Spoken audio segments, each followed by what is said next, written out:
Hello friends, आज हम 10th class का सेकंड चैप्टर फेडरलिज्म है उसको कंटिन्यू करेंगे। इससे पहले हमने इस चैप्टर की एक वीडियो है वो कर ली है, उसमें हमने इसका बहुत सारा पार्ट है वो कवर कर लिया है। काफ़ी इंपॉर्टेंट टॉपिक्स है वो हमने फर्स्ट पार्ट में कवर किए हैं। अगर आपने वो वीडियो नहीं देखी तो पहले जाकर वो वीडियो देखें, आपको लिंक डिस्क्रिप्शन में मिल जाएगा। आज हम शुरू करते हैं, इसके कुछ जो टॉपिक्स रह गए हैं वो।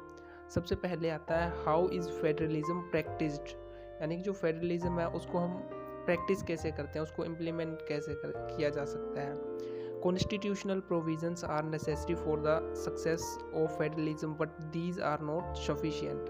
अब देखो, अगर हमने कहीं पे भी संघवाद है उसको स्थापित करना है, उसको लागू करना है, तो उसके लिए हमें क्या है, संवैधानिक रूप से हमें कुछ ना कुछ करना पड़ेगा। उसके लिए हमें क्या है, जो कॉन्स्टिट्यूशनल प्रोविजंस है वो बनाने पड़ेंगे। लेकिन सिर्फ और सिर्फ कॉन्स्टिट्यूशनल प्रोविजंस बना देना ही सफिशिएंट नहीं होगा फेडरलिज्म को प्रैक्टिस करने के लिए, इसको इम्प्लीमेंट करने के लिए। उसके अलावा भी हमें कुछ और है वो करना पड़ेगा।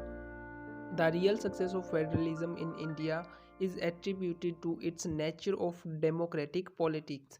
अब इंडिया में जो फेडरलिज्म है, भारतीय संघवाद है, उसमें कॉन्स्टिट्यूशनल प्रोविजंस तो बनाए ही गए हैं। इसके अलावा जो यहाँ का जो डेमोक्रेटिक पॉलिटिक्स है ना, वो भी इसमें बहुत बड़ा रोल है वो प्ले करता है। Have a look at some of the major ways in which federalism is practised in India. अब यहाँ पर हम देखेंगे कि इंडिया में जो फेडरलिज्म है उसको प्रैक्टिस कैसे किया जाता है, उसके पीछे क्या क्या फैक्टर है। सबसे पहले आती है linguistic states. The creation of linguistic states was the first and a major test for democratic politics in our country. Many old states have vanished and many new states have been created. Areas, boundaries and names of the states have been changed. अब देखो 1917 से लेके हम आज present time में आ गए हैं। इस इतने लंबे समय में क्या है, इंडिया में ना बहुत सारे चेंजेस हुए हैं।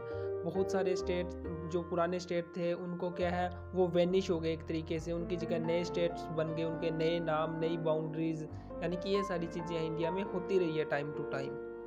In 1970, the boundaries of several old states of India were changed in order to create new states. This was done to ensure that people who spoke the same language lived in the same state. 1970 के बाद क्या हुआ, India में बहुत सारे जो पुराने जो राज्य थे उनकी बाउंड्रीज को चेंज कर दिया गया और नए स्टेट बना दिए गए।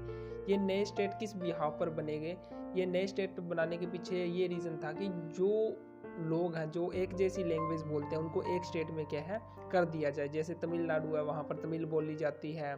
ऐसे ही मतलब जो लैंग्वेज के बिहाव पर क्या है, नए स्टेट्स है वो बना दिए गए थे। Some states have been formed of the people who speak the same language. These states are known as linguistic state। और ऐसे ही हम स्टेट्स को क्या बोलते हैं, लिंग्विस्टिक स्टेट्स। भाषाई आधार पर जो राज्य बनते हैं, जैसे पंजाब है, वहाँ पे पंजाबी बोली जाती है, महाराष्ट्र में मराठी बोलते हैं, ठीक है। तो ऐसे जो होते हैं, इस हिसाब से जो इंडिया में जो कुछ नए स्टेट्स बने थे उनको हमने क्या बोला, लिंग्विस्टिक स्टेट्स। तो ये भी फेडरलिज्म में क्या है, अपना इंपॉर्टेंट रोल प्ले करते हैं। इसके बाद जो लैंग्वेज पॉलिसी है इंडिया की, वो क्या कहती है। A second test for Indian federation is the language policy. Hindi was identified as the official language. Besides Hindi, there are 21 other languages recognized as scheduled language by the Constitution। अब दूसरा जो India के सामने एक और जो challenge था वो था यहाँ की लैंग्वेज पॉलिसी का। तो हिंदी को क्या कर दिया गया, हिंदी को ऑफिशियल लैंग्वेज है वो आइडेंटिफाई किया गया।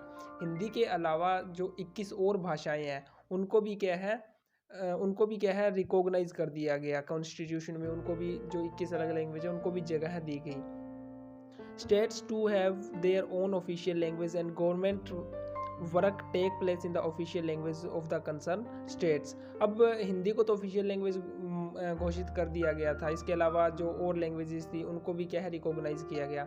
अब जो स्टेट्स होते हैं उनकी क्या है खुद की ऑफिशियल लैंग्वेज भी थी, जिसमें वो स्टेट अपना सारा काम काज है वो कर सकते हैं। इसके बाद जो सेंटर स्टेट के जो रिलेशंस है वो भी क्या है, जो फेडरलिज्म है उसको क्या है एक तरीके से स्ट्रेंथ प्रोवाइड करते हैं, उसको मजबूती प्रदान करते हैं। If no single party gets a clear majority in Lok Sabha, The major national parties can alliance with many parties, including several regional parties, to form a government at the center. This led to a new culture of power sharing and respect for the autonomy of the state governments. अब India में देखो, India में मान लो लोकसभा में बहुमत की ज़रूरत होती है अगर हमने सेंटर में सरकार बनानी है। तो कई बार ऐसा होता है कि किसी एक पार्टी को जो क्लियर मेजॉरिटी है वो नहीं मिल पाती, पूर्ण बहुमत नहीं मिल पाता। तो ऐसे में क्या होता है, जो बड़ी पार्टीज़ होती है, जो जिनको हम नेशनल पार्टीज़ बोलते हैं, या फिर जिसके पास सबसे ज़्यादा शेयर होता है वोट का, वो क्या करते हैं, जो रीजनल पार्टीज़ होती है, जो लोकल पार्टियां होती है, स्टेट लेवल की पार्टियां होती है, उनके साथ वो अलाइंस करते हैं, गठबंधन करते हैं। तो इनसे जो सेंटर और स्टेट का रिलेशन है वो क्या है, मजबूत होता है। और जो छोटे जो दल हैं, जो रीजनल जो पार्टीज़ है, जो स्टेट लेवल की पार्टीज़ है, उनको भी क्या है, उनको भी पावर शेयरिंग में क्या है, उनका इंपॉर्टेंट रोल हो जाता है। तो ये सारी की सारी जो चीज़ें हैं वो क्या है, फेडरलिज्म के लिए बहुत ज़्यादा ही क्या है, ज़रूरी है। इसके बाद जो नेक्स्ट टॉपिक आता है डिसेंट्रलाइजेशन इन इंडिया। मतलब डिसेंट्रलाइजेशन यानी कि जो शक्ति है उसका विकेंद्रीकरण या उसका विभाजन, या वो कैसे होता है। तो इसमें हम देखेंगे, when the power is taken away from the center and state governments and given to the local government, it is called decentralization। यानी कि डिसेंट्रलाइजेशन क्या है, सारी की सारी जो पावर है वो सिर्फ एक हाथों में ना रहे, यानी कि सेंटर सरकार के पास ना रहे या स्टेट गवर्नमेंट है उसके पास ना रहे, उससे जो पावर है वो लेकर जो लोकल अथॉरिटीज़ है, जो लोकल गवर्नमेंट है, वहाँ तक पहुँचाई जाती है। उसी को हम बोलते हैं decentralisation of power. The basic idea behind decentralization is that there are a large number of problems and issues which are best settled at the local level. Local people can also directly participate in the decision making। और ये decentralisation करने के पीछे reason क्या है? Decentralisation के पीछे सबसे बड़ा रीज़न ये है कि इंडिया इतना बड़ा देश है, इतने बड़ा एरिया, इतना ज़्यादा एरिया है, तो उसमें क्या है, जो अलग अलग स्टेट्स में लोग रह रहे हैं, अलग अलग एरियाज़ में रह रहे हैं, तो उन जो लोकल है वहाँ उनकी क्या है, प्रॉब्लम्स भी लोकल होती है। तो हर एक आम आदमी की प्रॉब्लम तक पहुँचने के लिए जो डिसेंट्रलाइजेशन है वो क्या है, ज़रूरी है। इससे जो लोकल पीपल होते हैं वो भी क्या है, इसमें जो पार्टिसिपेट है वो कर सकते हैं। इसका आगे एग्जाम्पल आएगा जब हम पंचायती राज करेंगे। A major step toward decentralization was taken in 1992. The constitution was amended to make a third tier of democracy more powerful and effective. Here are the key features of third tier democracy. 1992 में क्या किया था, अपने जो constitution है उसमें amendment करके एक थर्ड टायर डेमोक्रेसी है उसको मतलब बनाया गया था, जिससे जो अपना क्या है डेमोक्रेसी है या जो अपनी कंट्री है उसको क्या है ज़्यादा पावरफुल है वो किया जा सके। तो इसके की फीचर्स देखते हैं क्या है। It is constitutionally mandatory to hold regular elections to local government bodies. यानी कि इस जो अमेंडमेंट हुआ था इसके थ्रू क्या कर दिया गया कि जो लोकल जो गवर्नमेंट होगी उसके जो इलेक्शंस है वो मैंडेटरी है, वो ज़रूरी कर दिए गए। Seats are reserved in the elected bodies and the executive heads of these institutions for scheduled caste, scheduled tribes and other backward classes।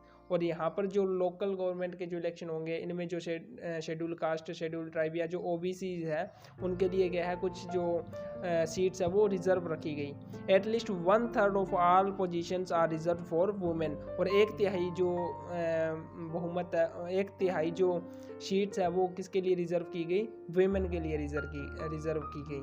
State election commission has been created in each state to conduct panchayat and municipal elections. और हर एक राज्य में क्या है, एक state जो election commission है वो बना दिया गया, जो क्या काम करता है, जो पंचायती राज है उसके इलेक्शंस वगैरह है वो कंडक्ट करवाएगा। The state government are required to share some powers and revenue with the local government bodies. The nature of sharing varies from state to state. और स्टेट गवर्नमेंट को क्या बोला गया कि तुम क्या है, जो लोकल गवर्नमेंट है जैसे पंचायत वगैरह होगी उनके साथ क्या है कुछ पावर शेयर करोगे और कुछ रेवेन्यू का उनको क्या है एक सोर्स दोगे, जिससे वो अपना काम क्या है फ्रीली कर सकें। और ये जो सोर्स और जो पावर है ये जो लोकल गवर्नमेंट की, ये अलग अलग स्टेट्स में क्या है वेरी करती है, हर एक स्टेट में क्या है ये डिफरेंट है। अब देखते हैं हम ये जो थर्ड टायर जो गवर्नमेंट का सिस्टम था, डेमोक्रेसी का सिस्टम था, वो क्या था। अब हमारे सामने आता है पंचायती राज। इसमें हम देखते हैं सबसे पहले जिला परिषद आता है जो डिस्ट्रिक्ट लेवल पर होता है, फिर आती है पंचायत समिति जो ब्लॉक लेवल पर बनाई जाती है, और फिर जो विलेज लेवल पर होती है उसको हम बोलते हैं ग्राम पंचायत। अब हम इसको थोड़ा डिटेल में जानेंगे। भी पंचायती राज सिस्टम क्या है, ये कैसे वर्क करता है। Rural local government is popularly known as Panchayati Raj. Each village or a group of villages in some state has a gram panchayat. This is a council consisting of several ward members often called panch and a president or sarpanch. अब हम सभी को पता है कि पंचायत क्या होता है। जो लोकल लेवल पर, जो ग्रामीण स्तर पर जो हम एक इलेक्शन के माध्यम से एक अपनी जो लोकल अथॉरिटीज़ है उनको चुन लेते हैं, उनका चुनाव करते हैं, उसको हम क्या बोलते हैं, पंचायत बोलते हैं, ग्राम पंचायत बोलते हैं। और इस ग्राम पंचायत में कुछ मेंबर्स होते हैं जिनको हम क्या बोल सकते हैं, वार्ड मेंबर बोल सकते हैं, उनका भी इलेक्शन होता है। और इसके अलावा क्या होता है, इन सब का एक हेड होता है जिसको हम सरपंच या इनका प्रेसिडेंट है वो बोलते हैं। They are directly elected by the adult population living in a village or ward. Gram panchayat is the decision making body for the entire village.